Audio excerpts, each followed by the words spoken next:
आज की कक्षा में आप सबका स्वागत है। आज हम लोग चित्र वर्णनम के बारे में पढ़ेंगे। किस प्रकार से चित्रों को देख करके उस पर आधारित कुछ पंक्तियां हम लोगों को लिखने के लिए एग्ज़ाम में आती हैं। प्राय सारे एग्ज़ामों में आती हैं। कक्षा 7 से लेकर के 10 तक का ये सबसे इम्पॉर्टेंट क्वेश्चन है। कम से कम 4 से 10 मार्क्स का ये रहता है। तो चलिए हम लोग इसे एक बार देखते हैं। अगर आपको चित्र वर्णनम में मंजूषा में सहायक शब्द दिए हुए हैं तो आपको उन शब्दों का अर्थ पता होना चाहिए। अगर आपको मंजूषा में दिए हुए शब्दों के अर्थ पता हैं तो आप आसानी से वाक्य का निर्माण कर सकते हैं। लेकिन यदि आपको मंजूषा में शब्द नहीं दिए गए हैं, केवल चित्र को देख कर के वर्णन करना है, तो आप ये ध्यान देंगे कि चित्र किस चीज़ का है, अर्थात उस चित्र में किस दृश्य को दिखाया जा रहा है। जैसे इस चित्र में आपको स्वतंत्रता दिवस के बारे में दिखाया जा रहा है। दूसरा चीज़ ये ध्यान रखिएगा कि ये चित्र है। चित्र नपुंसक लिंग होता है, तो इसके लिए हम जो सर्वनाम प्रयोग में लाएंगे वो नपुंसक लिंग का होगा। तो हमेशा चित्र वर्णन करते समय हम लोग एतत्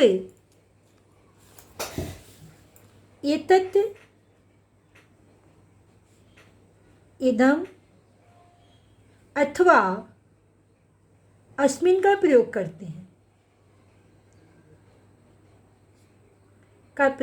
हैं एतत् यह चित्र किसका है? तो स्वतंत्रता दिवस के समारोह का है।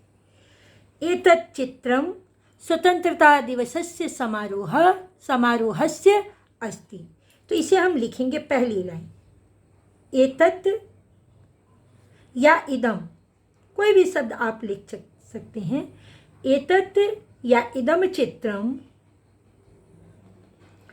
स्वतंत्रता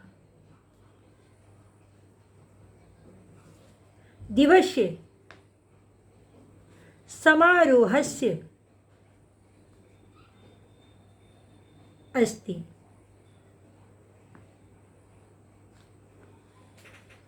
दूसरा है आपका कि अब इस चित्र में आपको देख रहे हैं कि प्रधानाध्यापक जो हैं झंडे की रस्सी को पकड़े हुए, अर्थात झंडा फहरा रहे हैं।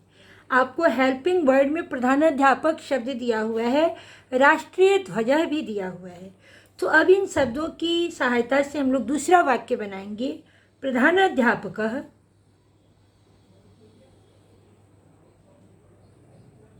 राष्ट्रीय ध्वजः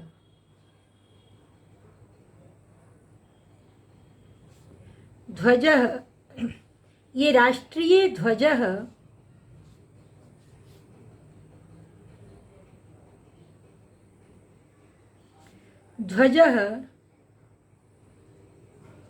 फहरा रहे हैं, यानी उत्तोलती, राष्ट्रीय झंडा फहरा रहे हैं।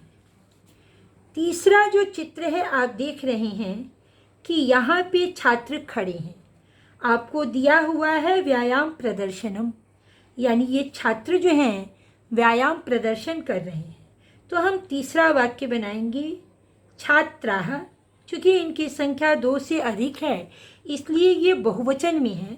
छात्राः व्यायाम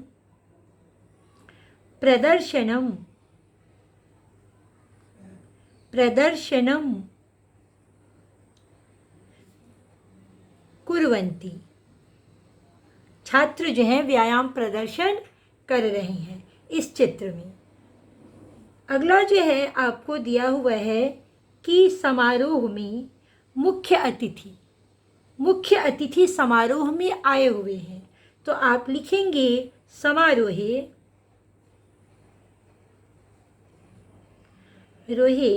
मुख्य अतिथि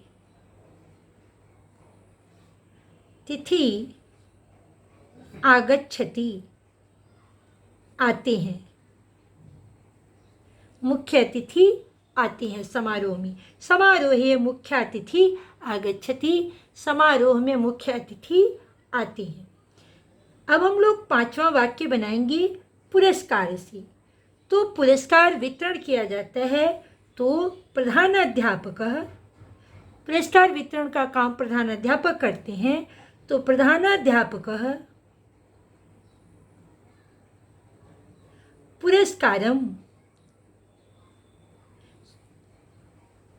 पुरस्कारम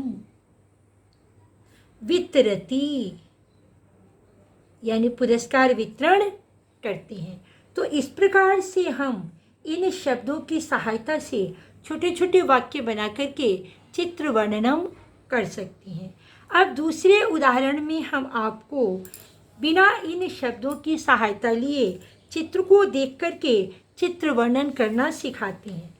इस उदाहरण में भी आप देख रहे हैं कि पुस्तकालय का चित्र दिया हुआ है और यहाँ पर कुछ शब्द लिखे हुए हैं। पुस्तकालयस्य नीत्वा पठन्ति विविधाभिः पश्यति पुस्तकानि अध्यक्षः पृच्छति प्रयच्छति विद्यालयम्। अब मुझे तो इसका अर्थ पता है, लेकिन अगर छात्र कन्फ्यूज हो, इसका अर्थ नहीं पता हो, तो आप बिना इन शब्दों के अर्थ को जाने हुए आप इस चित्र को देख करके किस प्रकार से चित्र वर्णन करेंगे। अब मैं आपको इसका अभ्यास करा देती हूँ, क्योंकि ये जो चित्र वर्णनम है प्रायः सभी परीक्षाओं में अनिवार्य है और मार्किंग भी इसका कम से कम 10 नंबर का रहता है, तो बहुत ही आवश्यक है आपको ये जानना। अब चलिए बिना इस शब्दकोश की सहायता से हम चित्र वर्णन करते हैं। सबसे पहले ये देख के हमें स्पष्ट हो रहा है कि यह चित्र जो है पुस्तकालय का है। तो आप पहला लाइन लिखेंगे कि इदम। आपको मैंने बताया कि चित्र जो है वो नपुंसक लिंग शब्द है, इसलिए इदम का प्रयोग करेंगे, या एतत् का या अस्मिन् का। तो इदम चित्रम पुस्तकालयस्य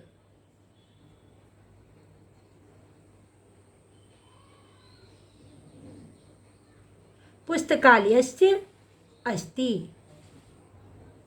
यह चित्र जो है पुस्तकालय का है। अब यहाँ आप देख रहे हैं कि यहाँ पे बहुत सारे छात्र हैं, तो आप यहाँ पे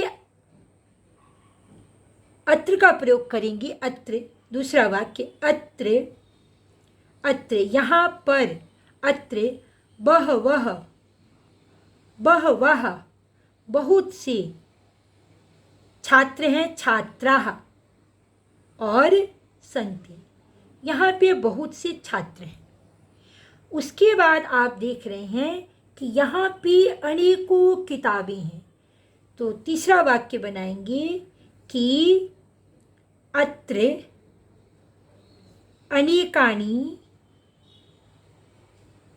अनेकानि पुस्तकानि सन्ति। यहाँ अनेकों किताबें हैं। चौथा जो वाक्य हमारा होगा वो होगा कि यहाँ पे पुस्तकालय की हेड हैं, अध्यक्ष हैं, तो ये है महिला। क्या है? महिला है। तो महिला के लिए यहाँ अध्यक्ष में टाप प्रत्यय लगा करके हम एक शब्द बना लेंगे, अध्यक्षा। तो अत्र, अत्र एका, चूँकि अध्यक्षा जो है महिला, इनके लिए एक संख्या के लिए स्त्रीलिंग शब्द एका का प्रयोग होगा। एका अध्यक्षा अस्ति।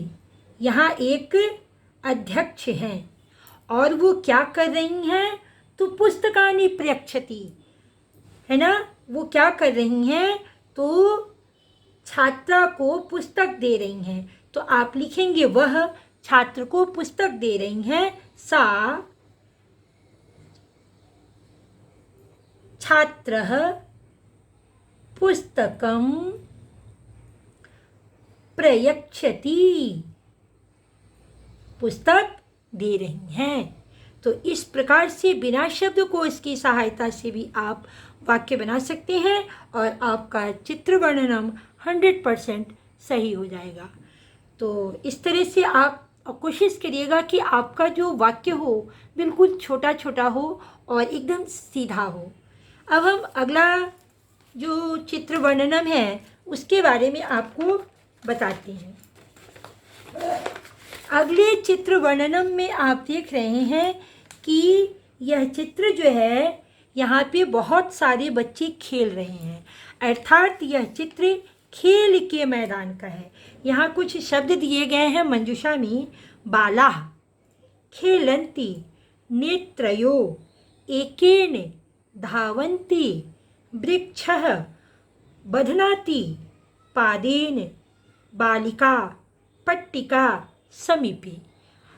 अब छात्रों को मैंने जैसे पहला बताया कि अगर आपको इस शब्दकोश की सहायता से वाक्य बनाना है, आपको इस शब्द का अर्थ पता है। जैसे बालाः बहुत से बच्चे, खेलन्ति खेलते हैं, नेत्रयोः दोनों आँखों का या कि, एकेन एक से, धावन्ति दौड़ती हैं, वृक्षः पेड़, बध्नाति बांधते हैं, पादेन पैर से, बालिका लड़की, पट्टिका पट्टी और समीपे समीप में। तो अगर आपको इन शब्दकोशों का प्रयोग करके वाक्य बनाना है तो आप इसका वाक्य में प्रयोग करें। और अगर आपको इन शब्दकोशों का अर्थ पता नहीं है तो आप केवल चित्र देख करके वाक्य वर्णन करें। जैसे हम पहला वाक्य आपका बनाते हैं कि यह जो है खेल के मैदान का चित्र है। तो इदम क्रीड़ा क्षेत्रम, क्या है? खेल का मैदान है।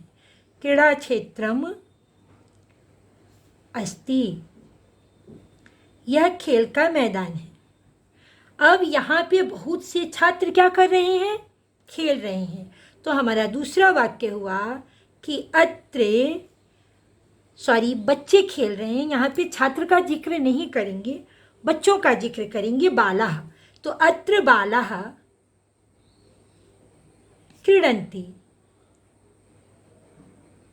यहाँ पर बच्चे खेल रहे हैं। अगला जो वाक्य होगा, ये बच्चे क्या कर रहे हैं? दौड़ रहे हैं। तो ते बालाः यानी वे सभी बच्चे क्या कर रहे हैं? दौड़ रहे हैं। तो धावन्ति, बच्चे दौड़ रहे हैं। अगला प्रश्न है, एक लड़की जो है दोनों आँखों को बांधे हुए है। तो अगला हमारा जो वाक्य बनेगा वो होगा एका बालिका नेत्रयोः, क्योंकि दोनों आँखों को बांधी हुई है। नेत्रयोः न पट्टिका